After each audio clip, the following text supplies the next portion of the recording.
हाय दोस्तों, मैं परविंद कुमार आपके अपने YouTube चैनल जॉबनगर 2.0 साथियों स्वागत करता हूं और उम्मीद करता हूं कि आप लोग भी अच्छे होंगे। तो चलिए देखिए, अब उत्तर प्रदेश में नेकपाल की वैकेंसी आने वाली है, क्योंकि उत्तर प्रदेश गवर्नमेंट जो है, अभी आप न्यूज़पेपर में पढ़े होंगे, उसमें दिया था कि उत्तर प्रदेश गवर्नमेंट जल्द ही नेकपाल की वैकेंसी 2020 में निकालने वाली है। और कितना, 5200 वैकेंसी, जिसमें आपके चकबंदी नेकपाल होंगे और राजस्व नेकपाल होंगे। तो हमें अब ऐसी रणनीति अपनानी है कि इस 5200 में एक सीट हमारी भी कंफर्म हो। तो अब क्या है कि देखिए, इससे पहले जो वैकेंसी आई थी उसमें सिलेबस क्या था, हिंदी थी और मैथ, उसके बाद उत्तर प्रदेश स्पेशल जो कि जीएस में आपके आता है, और ग्रामीण विकास से लेकर वो भी जीएस में ही आता है। तो यहाँ से कुछ टॉपिक उठा के 25 क्वेश्चन शायद पूछे गए थे। तो हमें क्या करना है, अब इस तरह से रणनीति अपनानी है कि अब की बार जो उत्तर प्रदेश नेकपाल की वैकेंसी आए तो उसमें एक सीट अपनी कंफर्म हो, पक्की हो। तो अब क्या हमें पढ़ना है, अब पढ़ना हमें है हिंदी। तो इस तरह से आपकी सीरीज चलेगी शाम को 6 बजे से लेकर हिंदी, उसके बाद रीजनिंग चलेगी, रीजनिंग क्योंकि चकबंदी नेकपाल में पूछी जाएगी, उसके बाद मैथ चलेगी, फिर जीएस चलेगी। इसी तरह से 6 से 7, 7 से 8, 8 से 9 करके क्लासेस चलेंगी। तो आप लोग कंटिन्यू बने रहिएगा। उम्मीद है, पूरा विश्वास करिएगा कि पूरी मेहनत करके हम लोग ऐसे ऐसे क्वेश्चन देंगे कि नेकपाल में आपकी एक सीट कन्फर्म होगी। तो चलिए पहला टॉपिक हिंदी में शुरू करते हैं। और हिंदी में पहला टॉपिक क्या रहेगा, पहला टॉपिक हमारा रहेगा अलंकार। देखिए अलंकार से क्वेश्चन आते हैं और जितने भी एग्ज़ाम होते हैं जिसमें हिंदी पूछी जाती है सभी में अलंकार से आते हैं। तो अलंकार को पहले हम अलंकार को समझेंगे, अलंकार का मतलब क्या होता है। जैसे यदि अलंकार को देखा जाए, 2 पार्ट में यदि डिवाइड किया जाए तो होगा क्या, आलम, देखिए अलम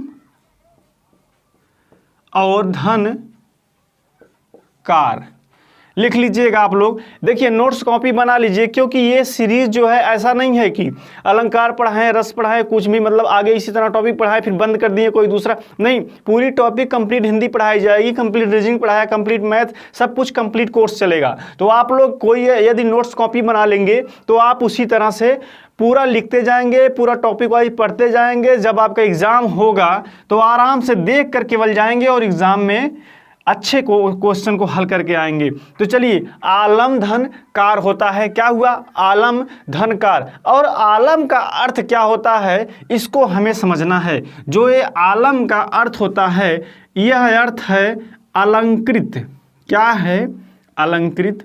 और ये जो कार का अर्थ होता है, इसका अर्थ होता है करने वाला, क्या, करने वाला। ध्यान से देखिएगा, अब इसको यदि हम दोनों को मिला दें तो क्या हो जाएगा, दोनों मिलके क्या आएगा, अलंकृत करने वाला, अलंकृत करने वाला।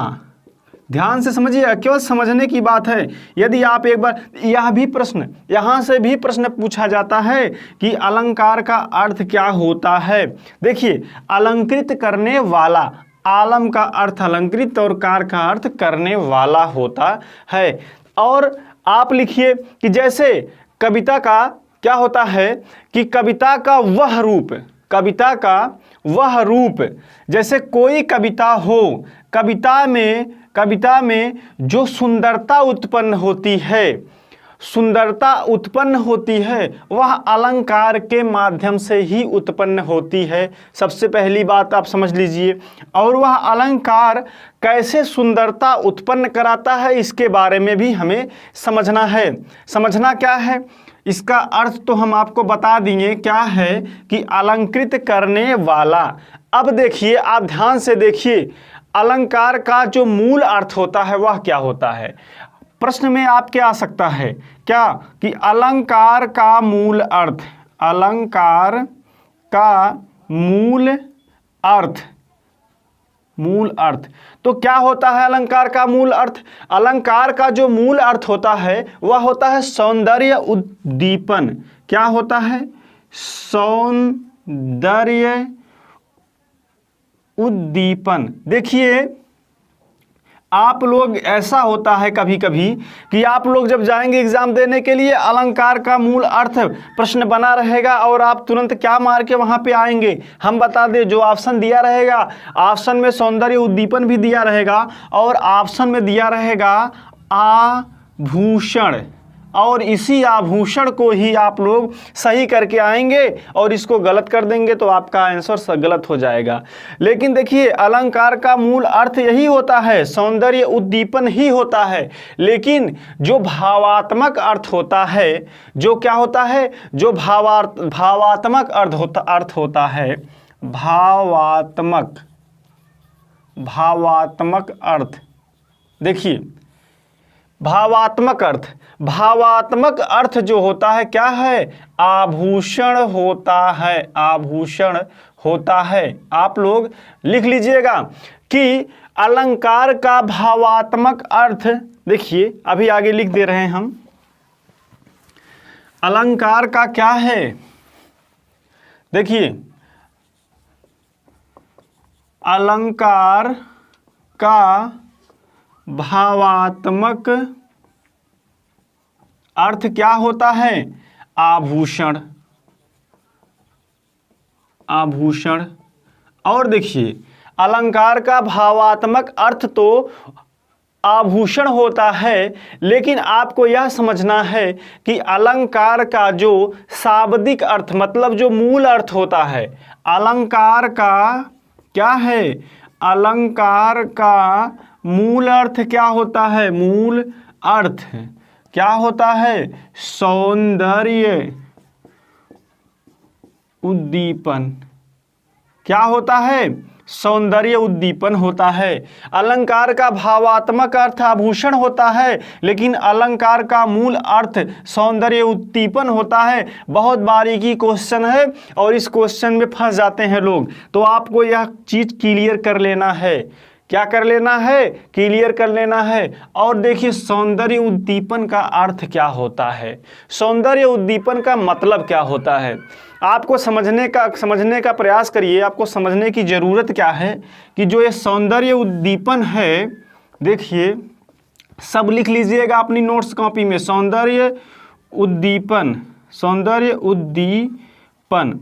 तो ये जो सौंदर्य उद्दीपन लिखा गया है, ये जो सौंदर्य उद्दीपन लिखा गया है, कविता का वह रूप जो उसके सुंदरता को बढ़ाए, क्या सौंदर्य उद्दीपन कहलाता है। कविता का वह रूप जो उसके सुंदरता को बढ़ाए, सुंदरता को बढ़ाए। तो देखिए, कविता का वह रूप जो उसके सुंदरता को बढ़ाए वो सौंदर्य उद्दीपन होता है, उसी को हम आभूषण कहते हैं और उसी को हम अलंकार कहते हैं। केवल क्या है कि यदि भावात्मक अर्थ पूछता है तो आभूषण बताएंगे, और यदि मूल अर्थ पूछता है तो सौंदर्य उद्दीपन बताएंगे, और यदि सौंदर्य उद्दीपन का अर्थ पूछता है तो क्या बताएंगे कि कविता का वह रूप जिसमें जो सुंदरता उत्पन्न कर दे, जो कविता में सुंदरता बढ़ा दे, उसी को सौंदर्य उद्दीपन कहते हैं। तो इस तरह से हम अलंकार के बारे में हम लोगों ने जानकारी ली।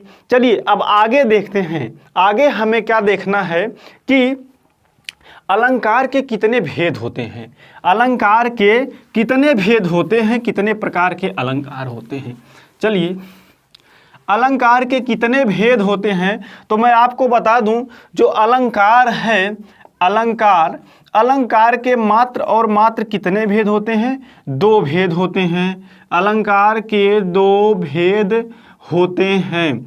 देखिए, लेकिन यदि आप अलंकार जब पढ़ेंगे तो आपको लगेगा कि कितना बड़ा अलंकार है, क्योंकि उसमें भेद के भी भेद होते हैं, बहुत लंबा चौड़ा टॉपिक हो जाता है। तो हमें आपको वही पढ़ाना है जहां से ज़्यादा प्रश्न पुटअप किए जाते हैं। तो यहाँ क्या करना है, अलंकार के कितने भेद होते हैं, 2 भेद होते हैं। तो दोनों में कौन कौन सा भेद होता है, पहला और दूसरा। तो पहला भेद क्या है, पहला भेद है शब्दालंकार। क्या है, शब्दालंकार है। और दूसरा क्या है, दूसरा है अर्थालंकार,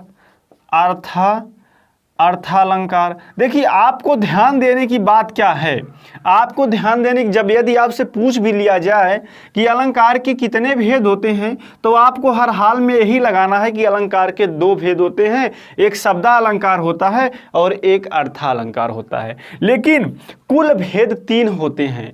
एक बात यहाँ भी आती है कि कुल कितने भेद होते हैं, 3 भेद होते हैं। एक आचार्य थे आचार्य भोज, आचार्य भोज जी के अनुसार, किसके अनुसार, आचार्य भोज जी के अनुसार, आचार्य भोज के अनुसार, देखिए ध्यान से समझिएगा, आचार्य भोज जी के अनुसार क्या है, उन्होंने एक उभयालंकार बताया। उन्होंने क्या बताया, एक उभयालंकार बताया। उभयालंकार आचार्य भोज जी बताएं। तो इनके अनुसार, अब आचार्य भोज जी के अनुसार अलंकार के कुल कितने भेद हो गए, 3 भेद, पहला, दूसरा और तीसरा। पहला क्या हो गया, पहला हो गया शब्दालंकार, देखिए, और दूसरा क्या हो गया, दूसरा हो गया अर्थालंकार, और तीसरा क्या हो गया, तीसरा हो गया उभयालंकार। उभयालंकार तो कुल कितने होते हैं, कुल 3 होते हैं, लेकिन मुख्य जो होते हैं, मुख्य 2 ही होते हैं, 2 ही। तो हमें क्या करना है, पहले एक एक करके सभी को पढ़ना है, एक एक करके सभी को पढ़ना है। और सबसे पहले हमें पढ़ना क्या है, ये शब्दालंकार। तो चलिए आप लोग अगली हेडिंग डालिए। अगली हेडिंग हमारी रहेगी क्या, कि शब्दालंकार। अलंकार में पहला क्या रहेगा, पहला क्या रहेगा, पहला शब्दालंकार। शब्दालंकार, और शब्दालंकार में देखिए इसका अर्थ क्या होता है। देखिए अलंकार का भी अर्थ आपको बता दिए हैं, अलंकार का मतलब क्या होता है और शब्द का मतलब क्या होता है, ये आप जान लीजिए।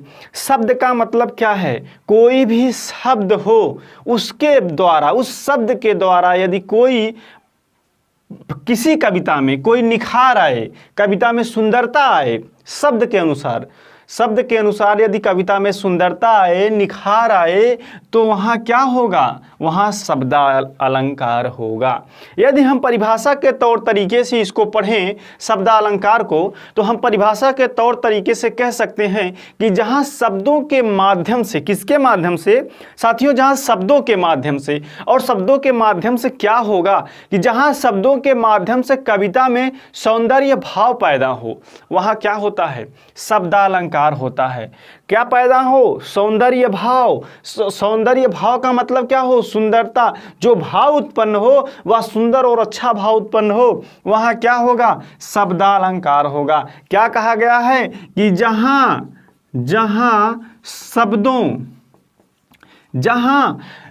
शब्दों के माध्यम से, क्या, जहाँ शब्दों के माध्यम से, देखिए क्या लिखा गया है, लिखा गया है कि जहाँ शब्दों के माध्यम से कविता में क्या हो, कविता में सौंदर्य, कविता में क्या हो, जहाँ शब्दों के माध्यम से कविता में सौंदर्य भाव उत्पन्न हो, सौंदर्य भाव उत्पन्न हो, वहाँ शब्दालंकार होगा। देखिए जहाँ शब्दों के माध्यम से कविता में सौंदर्य भाव उत्पन्न हो, वहाँ शब्दालंकार होगा। इसका संबंध क्या है, इसका संबंध कविता के बाहरी सौंदर्य से होता है। कविता के क्या, आप लिख सकते हैं नोट में, क्योंकि प्रश्न एक बार यह भी प्रश्न बना था कि कविता के बाहरी भाव से मतलब किस अलंकार में दिया था कि किस अलंकार का संबंध कविता के बाहरी भाव से है, किस अलंकार का संबंध कविता के बाहरी भाव से है। तो हम क्या कहेंगे कि शब्दालंकार में कविता का क्या है, कविता का संबंध बाहरी भाव से है। तो हमें क्या लिखना है, इसका संबंध, किसका, शब्दालंकार का, इसका संबंध कविता के बाहरी, इसका संबंध कविता के बाहरी सौंदर्य से है, कविता के बाहरी सौंदर्य से है। तो ठीक है, सौंदर्य, कविता के बाहरी सौंदर्य से है। ये हो गया। अब हम देखेंगे कि शब्द अलंकार जो होता है वह कितने भेद का होता है, कितने भेद होते हैं। तो चलिए ये जो भी हम लिखा रहे हैं सबको आप लिखते चलिएगा, क्योंकि इम्पॉर्टेंट है। प्रश्न यहाँ से भी इसी में से ढूंढ के प्रश्न बनते हैं। चलिए अब आगे देखते हैं। जो शब्द अलंकार लिखा हुआ है, इस शब्द अलंकार के कितने भेद होते हैं। तो साथियों शब्द अलंकार के कुल कितने भेद होते हैं। शब्द अलंकार के मुख्य देखिए क्या है, मुख्य 5 भेद होते हैं, 5 भेद। लेकिन यदि आपसे पूछ लिया जाए कि कुल, तो कुल कितने भेद होते हैं। कुल 6 भेद होते हैं। मुख्य 5 भेद, लेकिन कुल कितने भेद, 6 भेद होते हैं। कुल 6 भेद, मुख्य 5 भेद होते हैं, कुल 6 भेद होते हैं किसके, शब्द अलंकार के। तो चलिए देखते हैं, पहला, दूसरा, तीसरा, चौथा, 5वां और 6वां। 6वें में क्या संशय लगा हुआ है उसके बारे में चर्चा करेंगे जब 6वें नंबर का लिखेंगे तब। चलिए तो पहला क्या है शब्द अलंकार में, पहला क्या है, अनुप्रास अलंकार। क्या है, अनुप्रास अलंकार, बहुत इंपॉर्टेंट अलंकार है, प्रश्न पूछे जाते हैं। और दूसरा उसके बाद क्या है, दूसरा है यमक अलंकार। यमक अलंकार बहुत इंपॉर्टेंट। फिर तीसरा है श्लेष अलंकार, वेरी इंपॉर्टेंट अलंकार, वेरी इंपॉर्टेंट अलंकार। तीनों बहुत बहुत इंपॉर्टेंट अलंकार हैं, अनुप्रास अलंकार, यमक अलंकार, श्लेष अलंकार। उसके बाद कौन सा है, वक्रोक्ति अलंकार। वक्रोक्ति अलंकार। 5वां कौन सा है, वक्रोक्ति अलंकार के बाद पुनरोक्ति अलंकार। पुनरोक्ति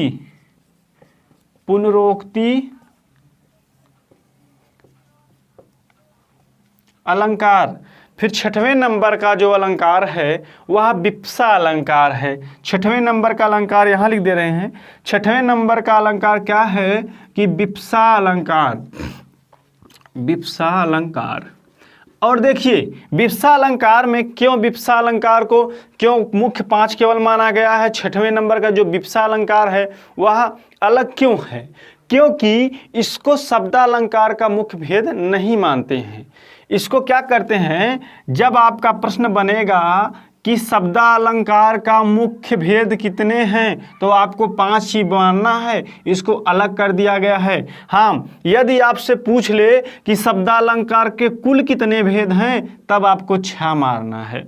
ऑप्शन में दिया है तब जाके आपको 6 मारना है। पढ़ना कौन कौन सा है में देखिए, पढ़ना कौन कौन सा है, हमें अनुप्रास को भी पढ़ना है, यमक को भी पढ़ना है, श्लेष को भी पढ़ना है, उसके बाद वक्रोक्ति को पढ़ना है, पुनरोक्ति और विप्सा अलंकार को थोड़ा थोड़ा केवल हम लोग देखेंगे। लेकिन अनुप्रास, यमक, श्लेष और वक्रोक्ति को बहुत अध्ययन, बहुत ही बारीकी से अध्ययन इनको करना है, क्योंकि प्रश्न यहाँ से आते हैं। आप लोग कंटिन्यू बस वीडियो पर बने रहिएगा। यदि साथियों पहली बार आए हैं तो चैनल को जरूर सब्सक्राइब कर लीजिएगा, क्योंकि यहाँ हम लोग दृढ़ निश्चय करके इस प्लेटफॉर्म पर आए हैं कि अब की बार ज़्यादा से ज़्यादा नेकफाल यहीं से होंगे, इसी प्लेटफॉर्म से होंगे। तो चलिए अब आगे देखते हैं। क्या पहली हेडिंग आप लोग डालिए, अनुप्रास अलंकार। अनुप्रास अलंकार। देखिए ध्यान रहना चाहिए, यदि आपको भेद पता है, आपको यह पता है कि यह जो अनुप्रास अलंकार है यह कहाँ से है, किसका भेद है,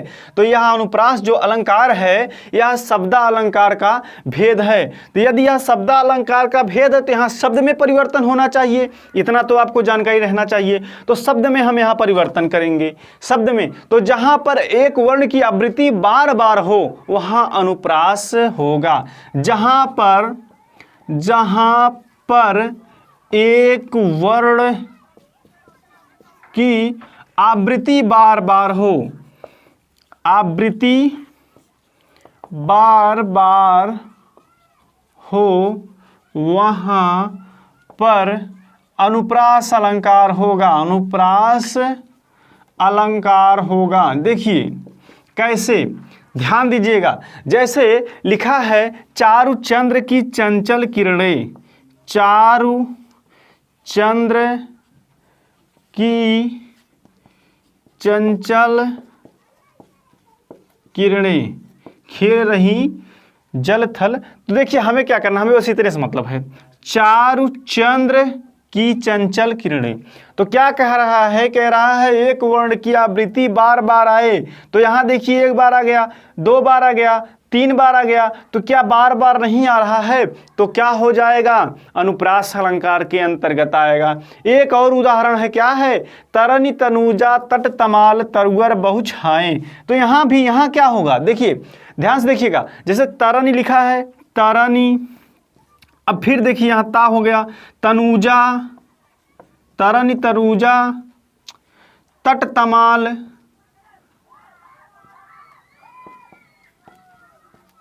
फिर तरुअर,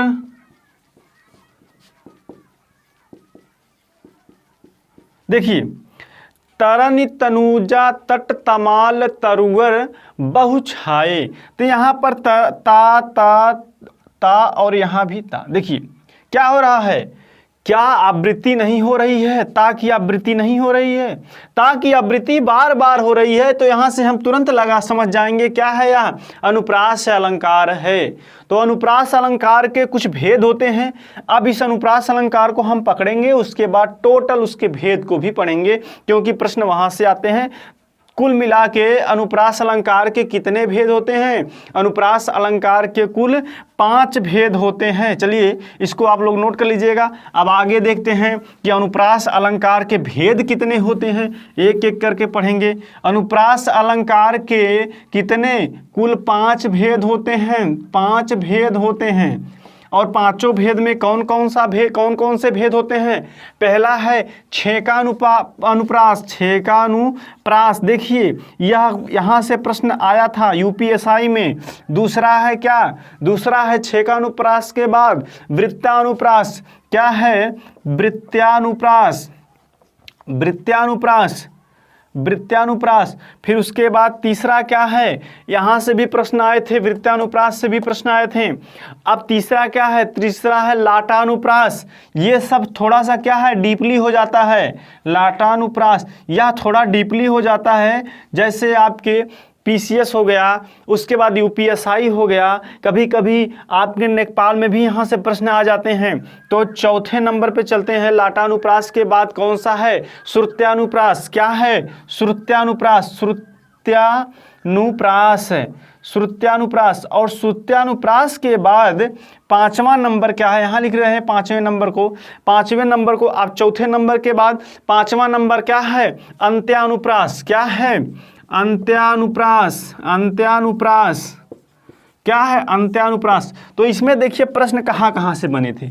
जो आपका 6वें नंबर का है अंत्यानुप्रास, यहाँ से प्रश्न नहीं बनते हैं, बहुत का मतलब क्या, अभी तक तो नहीं बने हैं फिलहाल।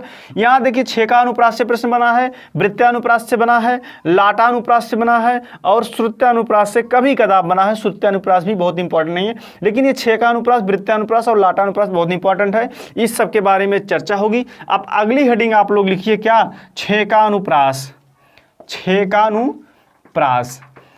तो अब अगली हेडिंग जो छेकानुप्रास है, ये अगले क्लास में पढ़ाया जाएगा साथियों। अब यहाँ तक आप लोग बहुत अच्छे से देखिए, आप लोग अलंकार बहुत अच्छे से पढ़िए, क्योंकि 2 क्वेश्चन आएगा, 2 क्वेश्चन ज़्यादातर लोग गलत करके आते हैं। यदि आप सही कर रहे हैं तो आप कहीं ना कहीं एक सीट अपने लिए नेपाल में कंफर्म कर रहे हैं। ऐसा होता है कि देखिए सरल क्वेश्चन तो सभी करते हैं, थोड़ा सा जब टफ क्वेश्चन आता है उसको जो कर लेता है तो वो गेन कर जाता है साथियों, वही सीट पाता है, वही सरकारी नौकरी पाता है। और जज्बे जुनून के साथ आप लोग तैयारी करिए, पढ़िए मेहनत से, जॉबनगर 2.0 पे बने रहिए। सभी जितने क्लासें हैं सभी क्लासेस चलेंगी। हम लोग पूरा मेहनत से नेपाल के लिए नेपाल के लिए क्लासेस चलाएंगे। जैसे रीजनिंग हो गया, चकबंदी नेपाल के लिए, जीएस, मैथ और हिंदी। तो कंटिन्यू बने रहिएगा साथियों। धन्यवाद। जय हिंद, जय भारत।